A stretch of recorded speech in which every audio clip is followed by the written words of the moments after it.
Hey VC, welcome. Welcome to Tony's LPs Are Us. Welcome to my channel and any YouTuber passing through that likes Santana. This is about Santana. It's about the original master recording reissue that just came out. Came out a little earlier than I had expected. Originally, this was set for spring release 2025, so I was waiting to order it. And then I was on Facebook or YouTube the other day, and I saw that someone took a photo of it. And I'm going, okay. Checked the MOFI Music Direct website and saw that this was now available. So I called up one of the great salespeople that I always deal with there. You know who you are. Thank you very much. Talked to him about it, ordered it, paid for it with the credit card, sent it right out, and I was able to get number 100 of 5,000 copies made. This is a limited edition, numbered. Don't know if it's going to be repressed subsequent to when this 5,000 runs out. I don't think this 5,000 is going to last. This is a $119 record plus all the accoutrements, but it's elaborate. It's an audiophile pressing, to say the least. It's just a great record. It has that digital step in it, the DSD 256, whatever that is, and then it goes to the analog lathe, and it just sounds great. I don't hear any digital artifacts at all, because I did listen to the CD that I have, and here you can hear, kind of a digital, in my mind anyway. I hear that. But anyway, I'm going to compare this more to the original Dutch pressing that I have from Holland. This originally came out from Sony Tokyo. It was a Japanese import into the States. Columbia did not want to release this record in the States. They thought too expensive, wouldn't sell.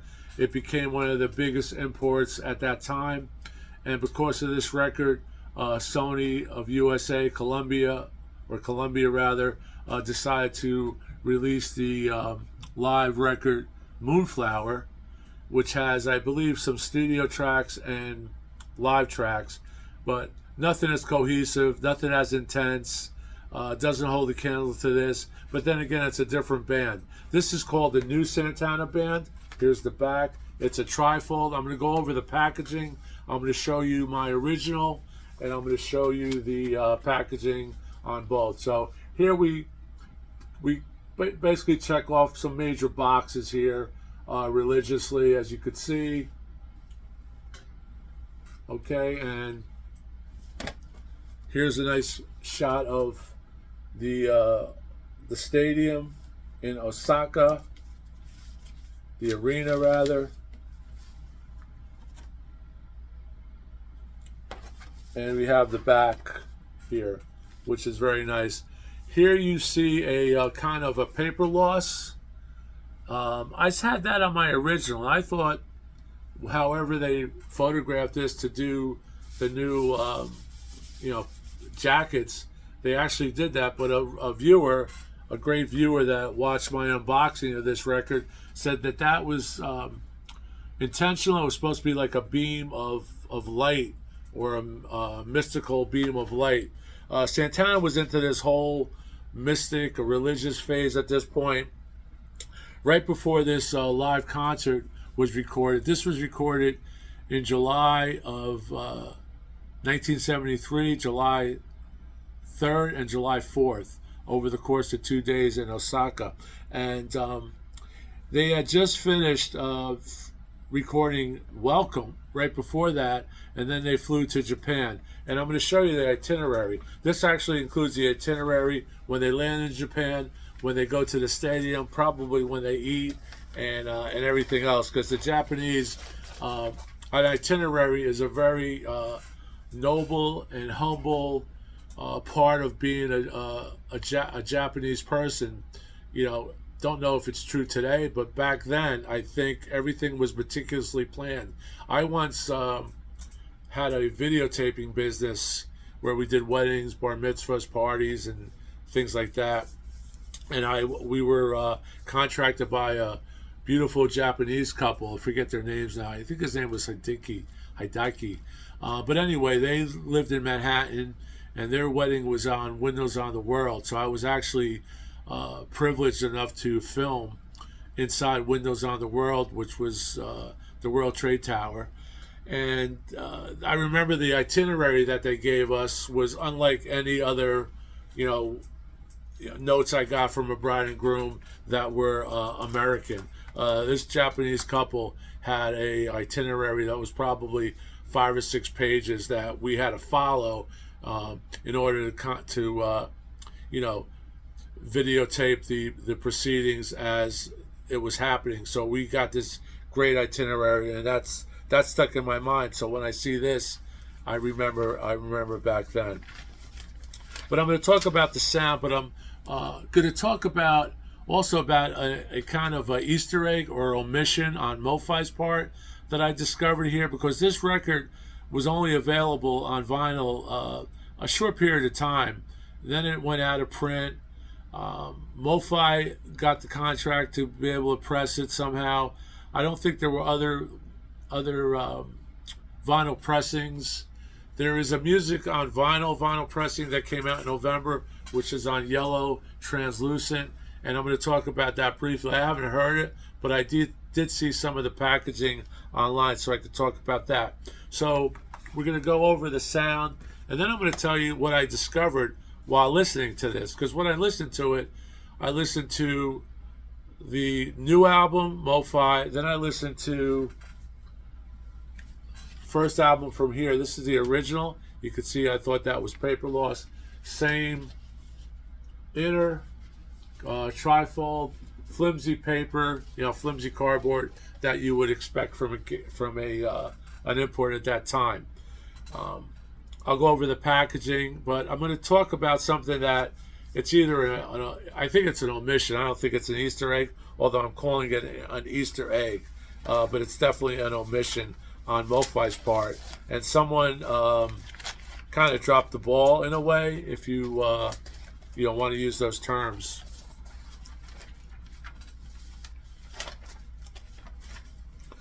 I'm going to show the packaging. Like I said, the packaging is elaborate. This was a very expensive record when it came out in '74. I was in high school.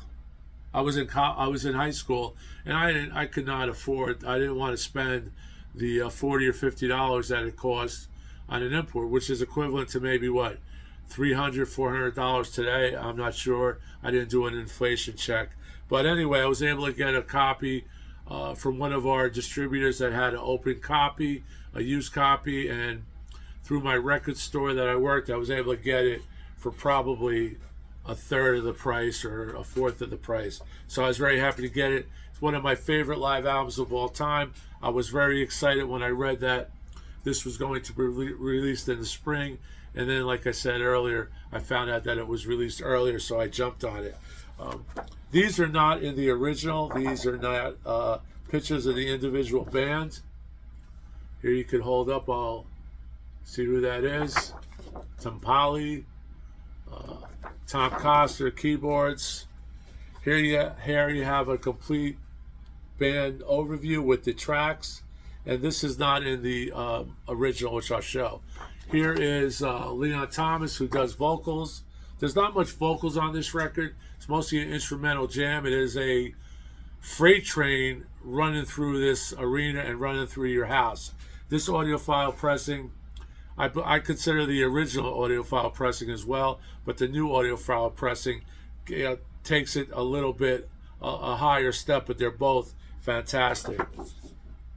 And here you have some lyrics: The Black Magic Woman, Oyo Kamova. There's not a lot of songs lyrically on this record. That may be the only ones.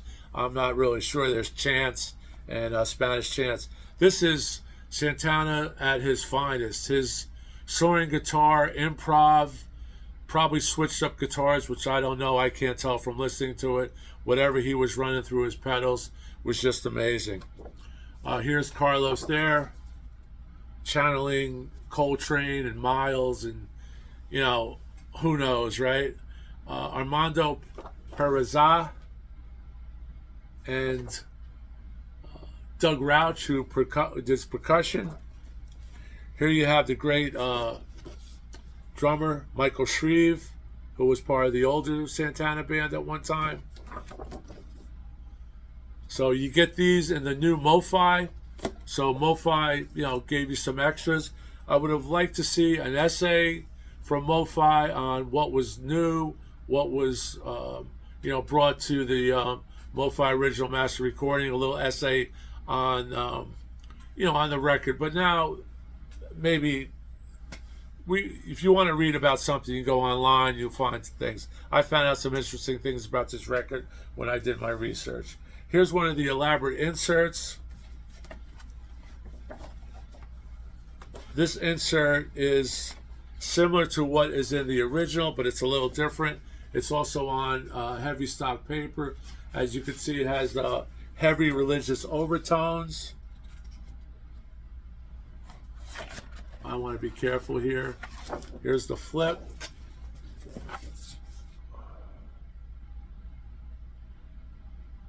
This was during the Caravansary tour that this record was recorded, so there's tunes from that record. And if you can see inside this crystal ball, you kind of see a desert that was similar to the record, the photo art on Caravansary, which is also a new MOFI release. I don't have it. I have a beautiful Japanese copy, and I have a great original, couple domestic copies. This has the credits, all the artwork credit. You could read about that when you get this, if you feel inclined to do so. But this audiophile record from MOFI and the tone of the concert in general is a very intense, more jazz. It's almost a religious experience. It draws you right in. It is so tight. It's hard to believe that these were young kids that did this live in an arena, in an indoor arena. Here we have the agenda I was telling you about. You have the complete Santana agenda. This goes from June 25th, when they arrive at Fukuoka or Fukuoka, Japan. They check into the Grand Hotel, and they leave on July 14th. So they were there over, what is that, almost a month, just about a month. They leave Japan at 11 a.m. on January 14th. It shows you when they go to the airport, probably when they eat breakfast, when they do a sound check, who knows. Here you have the track listing, and I'm going to go over that. Now, the track listing on the LP, the MOFI, very hard to read. The track listing on the label of the original, very nice, very nicely done. We have the just a regular MOFI black label. Here's another insert. Very heavy paper, very nice, very nicely done. Religious overtones. And I always thought that this was cool. The pyramid, maybe a homage to the Pink Floyd. And what I was thinking when I was listening to this, because I've been doing a lot with the Pink Floyd again. I just saw a great live tribute band live called Pink Floyd NYC. Highly recommend it. These guys were intense, and I'm thinking, here we have Santana that sounds like a Latin, African jazz, Cuban fusion band doing stuff that Floyd would do, only Floyd was more straight ahead prog.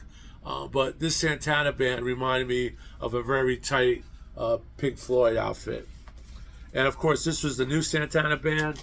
I'm not going to go into all the incarnations, but up to this point, maybe 5 albums in, like I said, Welcome was just recorded. The band changes, and Santana talks about how he picks musicians in this book. I recommend this. Find it on eBay for a few bucks. It's really hard to believe. You could probably get this shipped to your house for $5 or $6. It's crazy. But I'm going to read from that book in a minute. Now here you have just the black MOFI. They're all the same. Has the tracks listed on it. Hard to read. You really have to get into it. Can't really can't see them on your turntable. But the pressing, this MOFI pressing is was immaculate. Very dead black, quiet, no noise, not one pop. I did clean it with a VPI vacuum cleaner before I played it, which I do to even new records. I recommend that. So that's this. I'm going to go back to this because I have to talk about the track listings, because that's where either an Easter egg comes in or a misstep or something that was neglected by the MOFI people. Before I do that, here is the insert for the CD, which is a double CD, and the track arrangement on this is a little different. It's kind of adapted for a CD, and you're getting basically the same that you would get in the original. There's the pyramid, the track listings, and the band listing. But nothing like opening up the tangible record that we all love, all us people in the VC all love.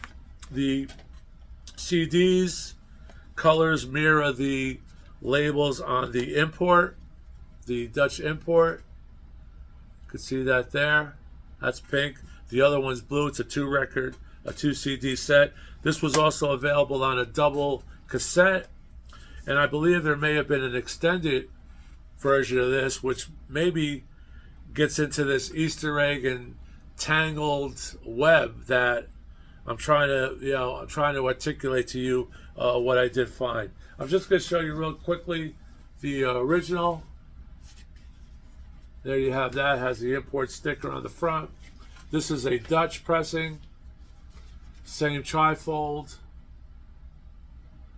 Sony from Tokyo originally released it. This is a Sony import that was pressed in Holland, a Dutch pressing, which are great. This is an audiophile pressing. Vinyl's very clean, no noise, a little hiss because it's certain passages. Don't forget, this record's over 50 years old. I did listen to it on all my incarnations of stereo equipment. But this has something different from the MOFI. This has 3 of these sleeves, which each record went into. Here is the itinerary. Here is the pyramid. And I'll open this up. But this, again, package is slightly different from the MOFI. The MOFI did a little bit more. If you go back and check it out.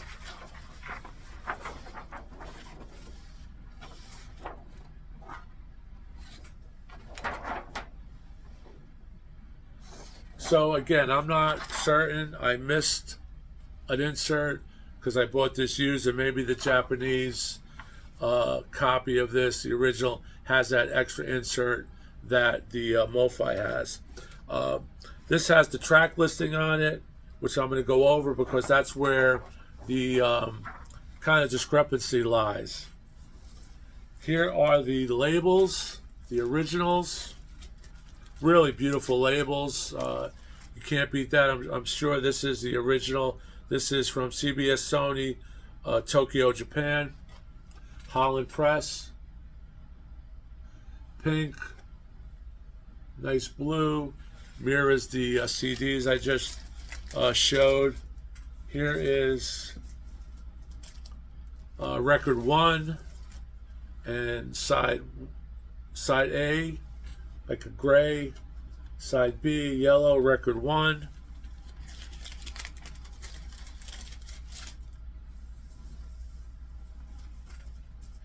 And record 3 there.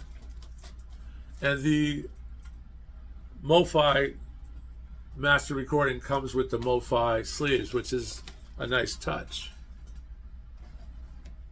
And again, I want to thank Music Direct for doing a great job on this and sending it right out. Thank you. And I want to thank everyone that's watching. Thanks for all the responses and the subs. I really like doing this, and I really like to hear from you guys out there. So thanks again. If you haven't subbed, please consider it. So there you have it. This is record 3, which I'm going to keep out because I have to discuss record 3. Now, I was talking about the arrangement of the CD. The CD is a little different as far as the track listings go. maybe to adapt it to a CD or a cassette. I'm not sure what the reasoning was. But when I listened to this record to compare it, and believe me, it's very close to my Holland pressing, my Dutch pressing, very close. I was almost at the point listening to it through about 4 sides, thinking, did I really need this MOFI? Did I really need to have this? I was thinking, no, you know what? I could always get rid of this because I'm real happy with the sound of my original. And then I put on the last record, which the last side 3, track B, is Incident at Neverbar. I believe it's called Incident at Neverbar.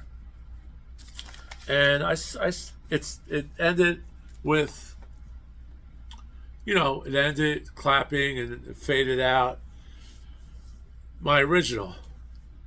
And then I put on the MOFI because I was comparing them, one at a time, trying to get my head wrapped around this because it was very close. The sound quality is amazing. This is a freight train running through your living room. This intense record is not for the average, I would say average Santana fan who just wants to hear Black Magic Woman, some of the early stuff, Jingo. This is totally an intense Santana band. As you know, Santana bands evolved. I'm not really into Leon Thomas's vocals on Black Magic Woman. It's not my favorite. But whoever recorded these records for Sony Japan early on that 4-track live did a great job. And I think as they were getting into it, side 2 and record 2, it started to sound better because you could hear that I don't know, it just grew on me. Maybe it's just me, but I think as they progressed into the concert, this concert was recorded, I'm sure with no overdubs. I don't believe there was any overdubs on this record that I could find written about. So let me just see my notes here. Okay, so what we're going to do is, like I said, there's a difference in the CD, and there's a difference in some subsequent recordings, which I read on Discogs. Now, on this record, the last record, which was record 3, side B, there's Incident at Neverbar, but you see 3 bands, okay? You only see on the original, it's Incident at Neverbar, but 1 band. So when I played this and then I played the original, I'm hearing something different from here, okay? So what I discovered was that this has 2 extra tracks on it that aren't listed anywhere on the record, anywhere on the label, anywhere on the artwork. The 2 tracks are,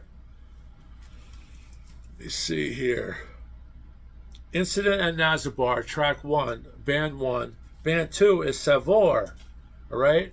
Which Savoir is incorrectly identified on record 2, but it's real on record 2, but it's really Mr. You-Do. And on this, it's actually corrected. The track is corrected, but on the MOFI, it's not corrected, and on the original, it's not corrected. It was incorrectly done that. But as far as the 3rd record on the MOFI, they actually added 2 bonus tracks, which they didn't really talk about.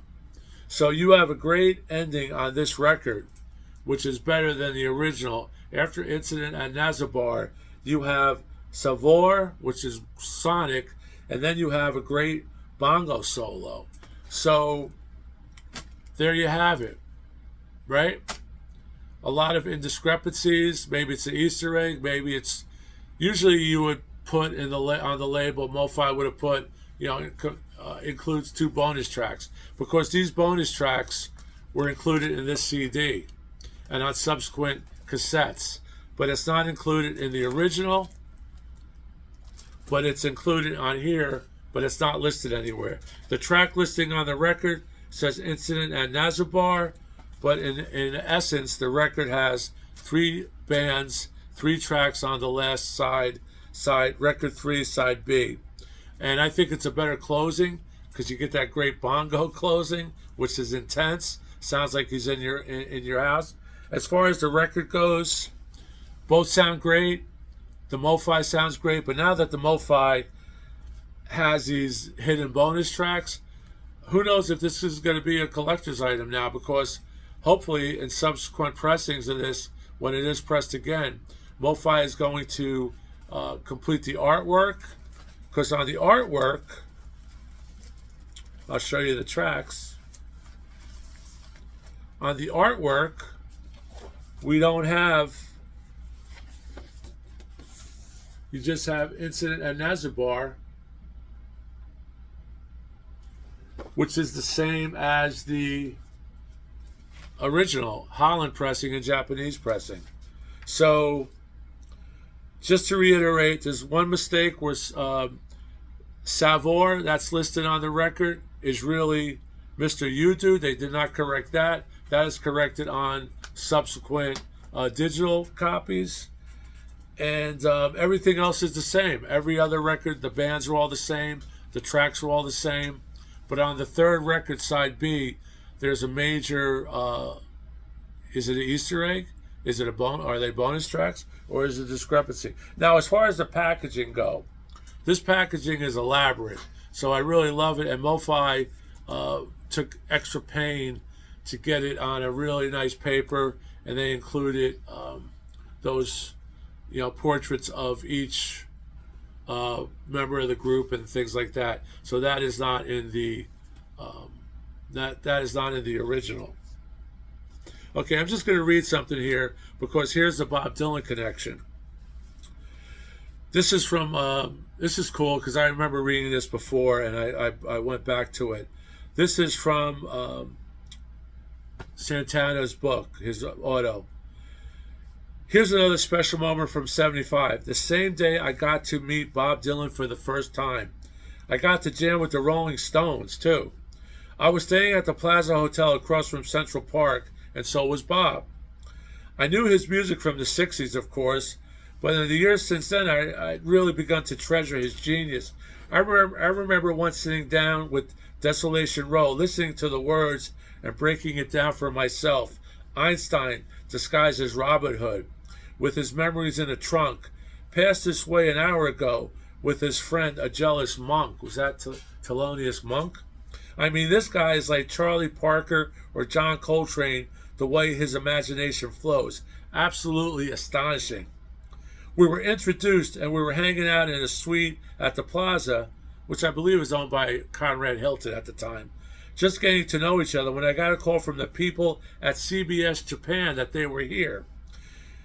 They were there to show me the Lotus album. This Lotus album, Santana had not seen the packaging.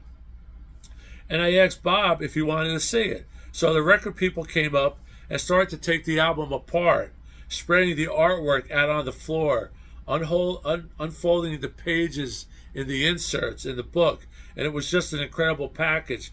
I saw Bob's eyes getting big. The phone rang again. This time it was the Rolling Stones people. The band was in town playing Madison Square Garden, and that's not too far from the Plaza. Did I want to come and jam with them? Well, I'm here with Bob Dylan. And they said, well, bring him too. So this is funny. So a little while later, we got into a taxi. Bob, my Mesa Boogie amp with the snakeskin cover. He talks about the Mesa amp in previous chapters. And let me see. Nobody sent a limo or anything back then, which was no problem until we arrived at the Garden.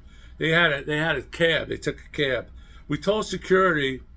No one at the Garden basically told security who we were, and it was obvious they didn't believe us. They came up and said, I'm Carlos, and this is Bob Dylan, we're here.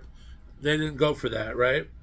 I guess they were probably thinking, Bob Dylan and Carlos Santana together, showing up in a taxi? Yeah, right. We called the Rolling Stones people, and they came down to get us. The concert was incredible, with Billy Preston and all that. I don't think Bob jammed with them, but Carlos jammed with them, so I don't really know that aspect of the Stones, but I'm sure I could find it on YouTube. So I just wanted to, as a homage to this great book, and let you guys check that out. So once again, just to review, record sounds great. It's a gas. It's just intense. It's a freight train. It brings you right in. The record starts out with same as the original, Japanese gentleman introducing the band on the left channel. Both are in the left channel. Couple, like probably a minute silence, and then another introduction from the right channel. Then the band just comes in with this Wurlitzer organ that reminds me of sun rising, because we're in Japan, so the rising sun of Japan. And then the band just goes full-fledged rocket ship, all instrumentals. Side one fades out to little notes from Black Magic Woman. Black Magic Woman side B comes up, and you hear Leon Thomas's Black Magic Woman, Gypsy Queen, Oyo Como Va comes up, and just a great record. The MOFI is a flawless pressing. I think it's a good deal at the price. Just a footnote, Music on Vinyl also has a triple release yellow translucent vinyl that's half the price. Seems like they may have corrected one of the labels that, from what I could see on their website. But other than that, I don't know if the record actually is from the side 3 is the original without the drum, without the bongo solo, or Savor as the last 2 tracks. So if someone out there knows about the yellow vinyl, I didn't know about it. If I had known about the Music on Vinyl, which was released in November, I would have bought it. Maybe that's why MOFI, and thinking about it now, is why MOFI pushed this release 2 months up or 3 months up, because of the Music on Vinyl. And the Music on Vinyl, for the most part, the records I have for Music on Vinyl sound pretty good. I'm sure it's not as audiophile friendly as the MOFI, but save yourself $60. Give it a shot if you do not have Lotus. The original Lotus imports are going for about $60, $70 on eBay, but you don't know what the quality of that pressing as far as wear and tear go. It's always difficult to buy it. So, but great packaging, elaborate packaging. I just wanted to put it out there. I love both of these. And had it not been for this Easter egg maybe, or bonus tracks, I may have gotten rid of my MOFI, because it's real close to my original. I'm lucky enough to have one. If you don't have an original, you may want to explore the MOFI. If you have an original, it's up to you. It's a little bit of an upgrade, but not by much. On my system anyway, just what I hear. So thanks a lot. Keep rocking and stay safe. And we will see you down the road. Lotus, Santana. Check it out. Ciao.